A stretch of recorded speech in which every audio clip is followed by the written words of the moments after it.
The next bread I'm going to show you is very exciting, and I have to give a little bit of a tip of the hat to Chef Ito at Olac. His bread, probably even you may have heard of this as you're watching this at home, wherever you're watching this. His bread has just been I guess the starting point of many an experiment for many different people, and lots of people have talked about how he gets his bread so springy. And a friend of mine who I took to Olac worked out there was a few missing ingredients, so we added that to a couple of ingredients that I already had in a garlic bread, and it just worked out, and so we're excited about it.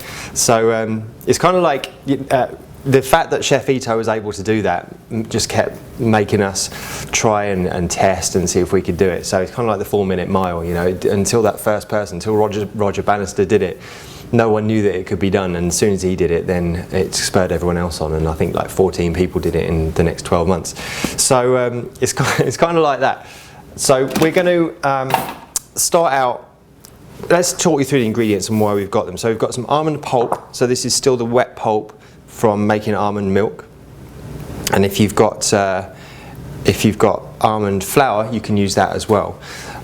You'll need a little bit less flour. There's 2 cups of almond pulp here. I would go with about 1.5 cups of almond flour, and then add a little bit of water to the recipe as well, maybe 1/4 cup of water, and see what kind of consistency you get, and match it up to what you see me do here. Then we've got some garlic powder and some fresh garlic as well, a nice little combination for the garlic flavour. Salt, lemon juice. Going to sweeten with some dates and some flax to hold everything together. And kind of the missing ingredients and the magic ingredients, first of all, is coconut meat. So this gives a bit of springiness to the bread, and we're going to blend the coconut meat just down to a liquid consistency in the Vitamix first, before we add it to the rest of the mixture and do it in the food processor. Then we've got some psyllium husks. So they're the husks of the psyllium seed, and they're purely just fibre. And as a little experiment, you could take some psyllium husks, add a little bit of water to it, and you find it goes to jelly. So what that does is gives you a situation where you get this bread, and you dehydrate it, and it makes it springy still with all these in combination. So the first thing we're going to do is turn this coconut meat into a kind of liquid form that we can use in the recipe. Now, you don't have to do this, but I'm going to put the garlic into that as well, just so to make sure we completely blend down the garlic. And I think actually, again, this is not something you have to do. I'm going to do this with the dates as well, so that sweetness is evenly distributed. And I'll tell you what, let's do the lemon juice as well, just for a little bit of extra liquid. Then we can do all these in the food processor.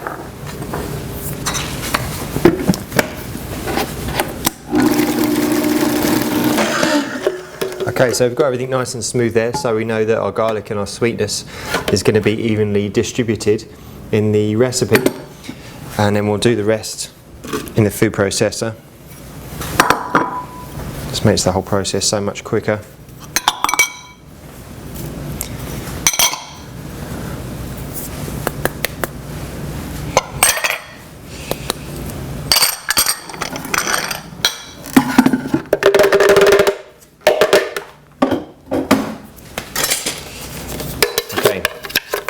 So the moisture in the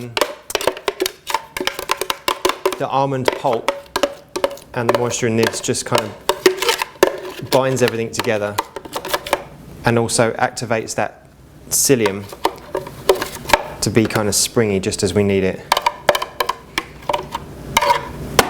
And I'll make sure I get every little bit out of here.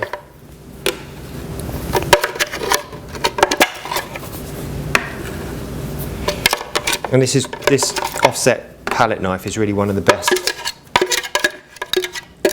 things you can do to get down and get in that right down to the bottom and scrape up all of the sides of the Vitamix.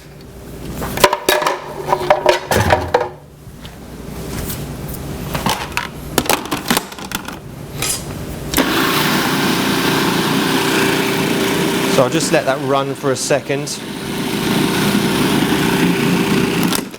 and scrape down the side here. Just get in there and break any of these bigger lumps down.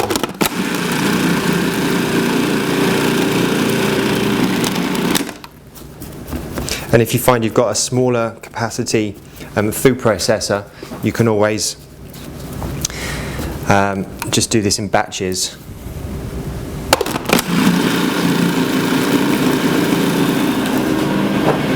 Okay, and I'm going to take a bowl,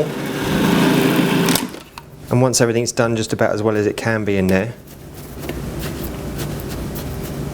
I'm going to get it into the bowl and make sure we just give it a final kind of mash through with my hands.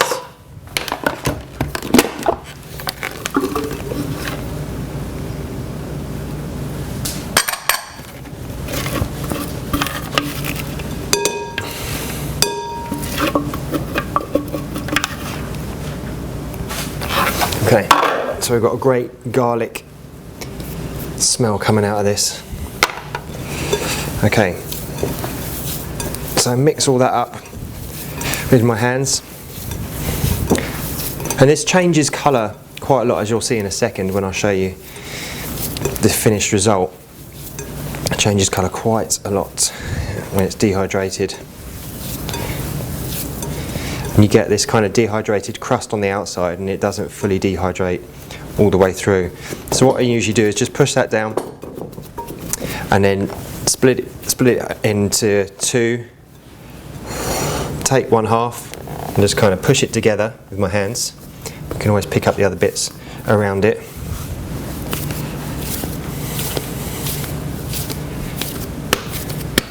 Okay, and then just kind of compact it into a ball. And then you can form it into a kind of a small loaf, just evening out the ends and getting a kind of dome kind of shape to it. Okay, and then this is, once it's dehydrated, this is what you're going to end up with. We've already cut a piece off of there just to test it.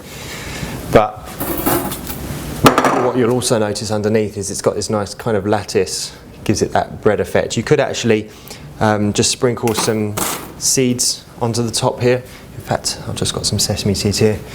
You can put some sesame seeds on top and just kind of push them down gently, and or some kind of crushed pumpkin seeds, poppy seeds, and then as you push it down you'll get that lattice effect. If you want more of a kind of deeper lattice effect on that, you can actually take your bread, still form it into a ball like that, and then put it straight, instead of onto the chopping board, straight onto there and push it down.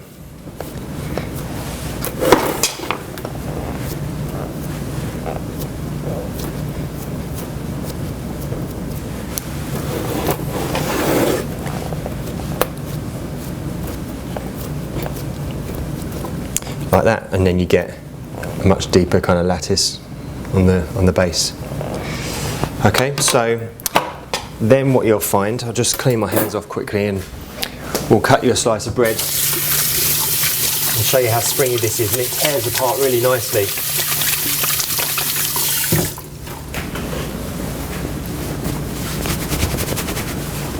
Okay, let me use this just to clear myself a space.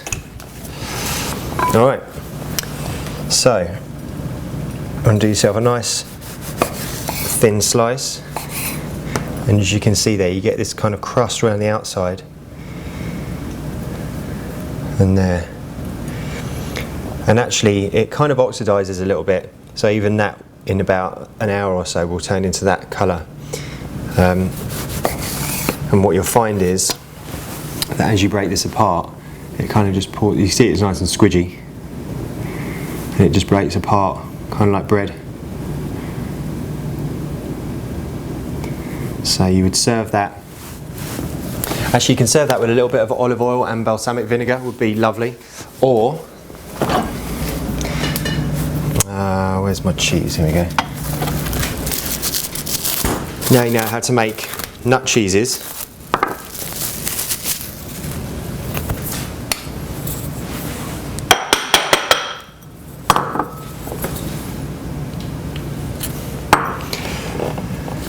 just serve that with a little bit of cheese, and it's game over as far as the raw breads are concerned. So definitely one you want to try and have fun with it and enjoy it.